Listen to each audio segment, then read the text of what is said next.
പ്രിയമുള്ളവരെ, ഈ സന്തോഷം എന്നത് പണം, പ്രശസ്തി, പദവി, സൗന്ദര്യം എന്നൊക്കെയാണ് എന്ന് വിശ്വസിക്കുന്നുണ്ടെങ്കിൽ ഈ വീഡിയോ ഒന്ന് കണ്ടു നോക്കുക.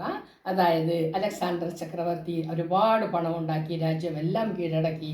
എന്നിട്ടും അദ്ദേഹത്തിന് അവസാനകാലം 32-ാമത്തെ വയസ്സിൽ അമ്മയെ പോലും കാണാൻ പറ്റാതെ മരണപ്പെടേണ്ടി വന്നു. അതുപോലെ തന്നെ പ്രശസ്തനായ പോപ്പ് ഗായകൻ മൈക്കിൾ ജാക്സൺ എല്ലാ പ്രശസ്തിയും ഉണ്ടാക്കി. പാടാനായി മയക്കുമരുന്ന് ഉപയോഗിച്ചു.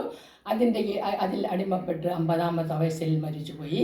പിന്നെയാണെങ്കിൽ നമ്മുടെ ഹിറ്റ്ലർ എന്ന ഭരണാധികാരി പദവി ഉണ്ടാക്കിയ ആളാണ്. പക്ഷേ എങ്കിലും ജീവിതത്തിന് സുഖം പോരാ എന്ന് തോന്നിയതുകൊണ്ട് സ്വയം വെടിവെച്ച് മരിച്ചു. പിന്നെ സൗന്ദര്യമുള്ള മെർലിൻ മൺട്രോ എന്ന വ്യക്തി ഈ സൗന്ദര്യമാണ് എൻ്റെ ഏറ്റവും വലിയ ശാപം എന്ന് പറഞ്ഞുകൊണ്ട് ആത്മഹത്യക്കുറിപ്പ് എഴുതി മരിച്ചു.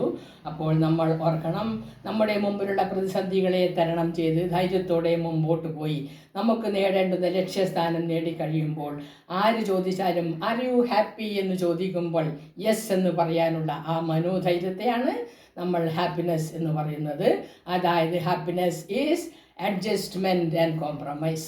പറ്റുമെങ്കിൽ ഇത് എല്ലാവർക്കും ഒന്ന് ഷെയർ ചെയ്യുക.